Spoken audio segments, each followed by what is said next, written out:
बातमी रायगडहून. रायगड पालकमंत्रीपद वादावरून सध्या दरेकरांच्या कानपिचक्या त्यांनी दिलेल्या आहेत. रस्त्यावर उतरून वादविवाद करणं अशोभनीय आहे असं दरेकर यांनी म्हटलंय. पालकमंत्रीपद म्हणजे जीवन मरणाचा प्रश्न नाही. प्रवीण दरेकर यांनी दोन्ही पक्षांना सुनावलेलं आहे.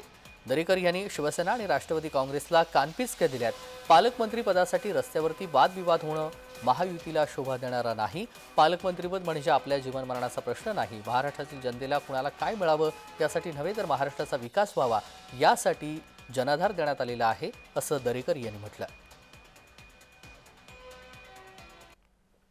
मला वाटतं पालकमंत्री पदावरून अशा प्रकारचं चित्र रस्त्यावर वादविवाद होणं हे उचित नाही. निश्चितच ते महायुतीला शोभा देणारं नाहीये.